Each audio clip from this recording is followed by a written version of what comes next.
pertemuan keempat kita akan membahas mengenai database relasional. Nah, kita mulai dari siklus pemrosesan data. Nah, apa sih siklus pemrosesan data gitu kan? Siklus pemrosesan data adalah tahapan dari sistem informasi akuntansi yang berbasis komputer yang mengubah data transaksi ke dalam bentuk yang dapat dibaca oleh komputer dan memprosesnya. Ya. Jadi proses input data ya kan ke dalam bentuk yang dapat dibaca oleh komputer dan memprosesnya. Nah, siklus pemrosesan data itu dibagi menjadi 4, yaitu data input, menginput data, ya kan? Data di mana dalam pemasukan data, input data itu pemasukan data, di mana data transaksi direkam dan dikonversi menjadi bentuk yang dapat diproses oleh komputer, ya kan? Untuk memudahkan proses selanjutnya, input data perlu disiapkan, klasifikasi dengan memberikan kode, ya kan, kayak kode nomor rekening misalnya. Terus verifikasi untuk menjamin akurasi data, ya kan, ini nih diperlukan untuk mencegah kesalahan pemasukan data, ya kan. Jadi nggak ada yang salah sehingga lebih efisien dan lebih murah dibandingkan dengan mendeteksinya. Terus sama pengiriman data dari satu lokasi ke lokasi yang lain gitu. Jadi salah satu cara untuk merekam data adalah dengan menggunakan dokumen sumber seperti faktur penjualan, surat pemesanan penjualan gitu. Nah, yang kedua adalah data storage. Jadi abis di input datanya tuh di storage, ya kan. Dalam data storage ini itu ada 4 konsep dasar dalam penyimpanan data, yaitu entity. Entity adalah sesuatu yang dipakai untuk menyimpan informasi, contohnya adalah kayak karyawan, persediaan, ya kan. Jadi sesuatu yang dipakai untuk menyimpan informasi. Ada yang namanya atribut. Atribut adalah elemen data yang merupakan bagian dari entity. Jadi kayak misalnya rekening pelanggan, berarti atribut dari rekening pelanggan itu adalah alamat pelanggan, nama pelanggannya gitu loh. Terus ada karakter adalah huruf dan angka. Yang keempat adalah data value, yaitu kombinasi dari huruf dan angka yang memiliki makna. Gitu. Yang ketiga adalah, jadi habis di input, kita storage, habis itu kita proses, ya kan, pengolahan data. Nah, aktivitas pengolahan data yang paling sering dilakukan adalah pemeliharaan data, yaitu memproses transaksi periodik untuk memperbarui data yang tersimpan. Jenis-jenis dari pemeliharaan data itu pemeliharaan data misalnya itu kayak penambahan, ya kan, jadi memasukkan data baru, menghapus data dari file, pembaruan, jadi merevisi saldo, pengubahan, kayak misalnya memodifikasi field yang memerlukan pembaruan secara berkala gitu. Terus pemrosesan data juga macam-macam nih aktivitasnya. Bisa perhitungan, bisa perbandingan, bisa memilah, ya kan? Memilah data, meringkas data gitu. Yang terakhir adalah data output, jadi hasil dari informasi, yaitu menghasilkan informasi nih yang disajikan dalam bentuk dokumen yang berisi transaksi atau data pihak lainnya gitu. Nah, informasi ini tuh juga bisa disajikan dalam bentuk laporan yang berisi informasi yang berguna bagi pihak internal maupun eksternal. Jadi bisa berupa dokumen, bisa berupa laporan ya untuk data untuk data inputnya. Nah, sekarang kita masuk ke file versus database. Nah, jadi file versus database, seperangkat koordinasi beberapa file data yang terpusat dan saling berhubungan yang disimpan dengan sedikit mungkin kelebihan data merupakan sebuah database. Jadi database itu adalah kumpulan dari file-file gitu loh. Database menggabungkan catatan yang sebelumnya disimpan dalam beberapa file ke dalam kelompok umum ya. Jadi database itu merupakan kumpulan dari file-file. Nah, contohnya adalah seperti ini. Nih.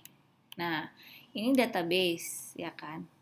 database. Database itu adalah kumpulannya nih, pusatnya nih, ya kan. Di dalam database itu ada file pelanggan, ada file penjualan, ada file persediaan. Nah, contohnya file pelanggan ini sendiri itu ada lagi catatan-catatan nih. Catatan pelanggan 1, pelanggan 2, pelanggan 3, dan misalnya ada 1000 pelanggan. Nah, masing-masing pelanggan itu nanti ada lagi namanya field, yaitu nomor pelanggan, nama pelanggan, alamat jalan, kota, negara lain, sama kode pos. Jadi bisa dilihat ya, jadi database itu merupakan database, jadi merupakan base-nya, merupakan kumpulannya, merupakan pusatnya, sedangkan file-file itu ya bagian dari database gitu ceritanya. Jadi kalau database itu kayak induknya gitu kali ya. Lebih itunya, lebih apanya, lebih enaknya gitu kita ngomongnya. Nah, pendekatan file sama pendekatan database. Nah, kita lihat di sini. Kalau misalnya pendekatan file itu tuh masing-masing gitu. File induk 1 fakta A, fakta B, fakta C, fakta D. Dia adalah program penjualan. Kalau misalnya program pengiriman itu ada lagi nih file induk dari program pengiriman A, C, E, F. Kalau penagihan itu ada misalnya A, D, E, G. Sedangkan kalau pendekatan database itu semuanya itu jadi satu, ya kan? Yang di-manage menjadi satu gitu kan. Sistem manajemen database di mana di dalam ini tuh udah ada nih program penjualan, program pengiriman, sama program penagihan gitu loh. Jadi kalau database itu tuh dijadiin satu semua gitu. Nggak perlu berpisah-pisah kayak file.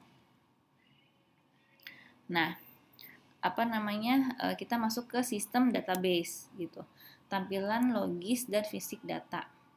Nah, jadi sistem database menyelesaikan permasalahan ini dengan memisahkan penyimpanan atas data dari penggunaan elemen data. Pendekatan database memberikan dua tampilan data terpisah, tampilan fisik dan tampilan logis gitu. Nah, jadi gini, pada sistem yang berorientasi file, pemrograman harus tahu lokasi fisik dan layout catatannya.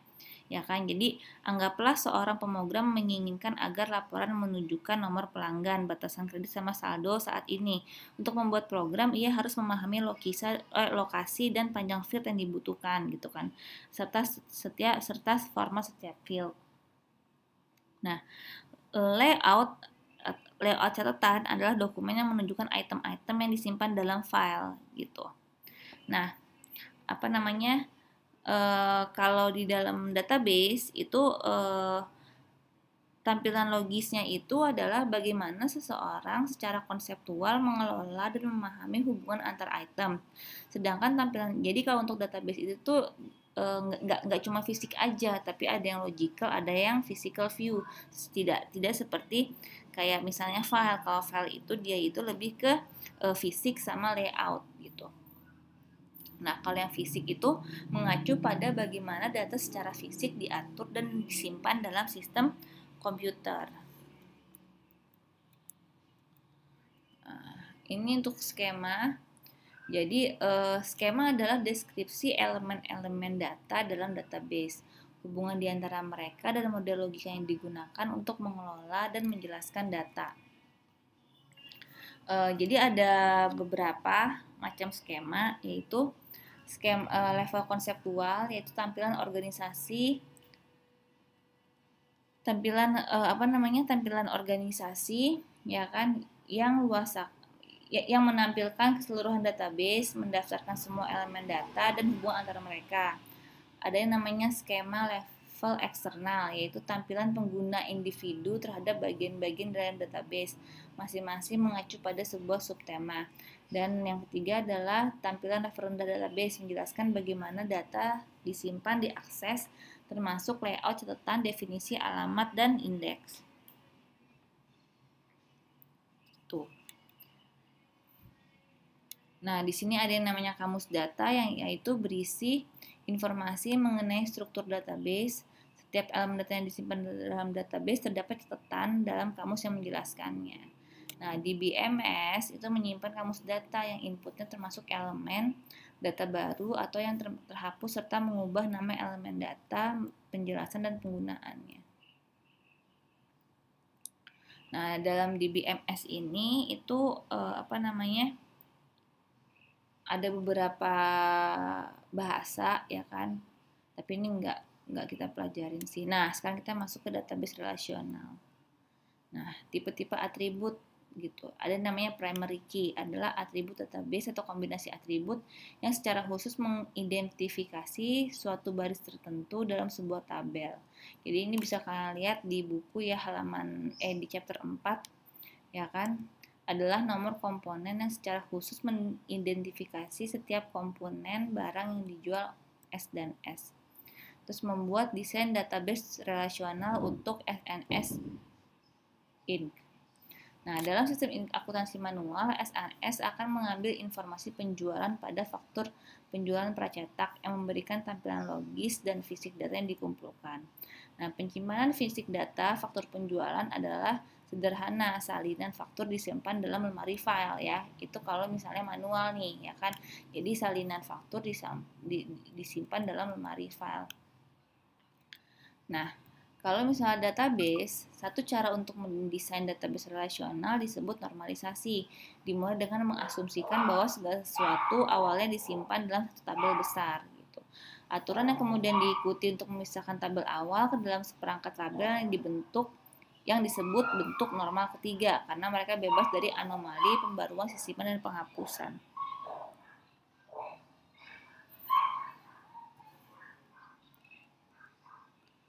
Ini membuat query, ini sebenarnya waktu pas di chapter 4 ini jarang saya keluarin di ujian sih. Jadi di sini ada dua cara untuk menanyai database, membuat pertanyaan dalam tampilan, yaitu query design atau query wizard. Nah, ini sistem database sama masa depan akuntansi gitu. Nah, sistem database memiliki potensi untuk mengganti pelaporan secara eksternal. Waktu dan usaha yang dapat dipertimbangkan baru-baru ini diinvestasikan dalam mendefinisikan bagaimana perusahaan dapat meringkas dan melaporkan informasi akuntansi ke pengguna eksternal. Jadi, kalau pakai sistem database ini tuh lebih ringkas ya kan, nggak kebagi-bagi, semua itu jadi satu gitu, kita ngisinya, kita mau nyari datanya juga enak, intinya sih gitu. Jadi di masa depan perusahaan dapat membuat salinan database keuangan mereka yang tersedia untuk pengguna eksternal laporan keuangan tradisional. Pengguna akan bebas untuk menganalisis data mentah kapanpun mereka cocok gitu. Jadi intinya adalah yang membandingkan antara, di chapter ini adalah membandingkan antara database dengan file sih gitu. Dan memang lebih yang penting adalah kalian bisa membedakan mana sistem file, mana sistem database gitu di chapter ini gitu. Nanti masalah membuat database seperti apa nanti akan kita pelajari lebih lanjut gitu. Ya, oke, sekian dari saya. Assalamualaikum warahmatullahi wabarakatuh.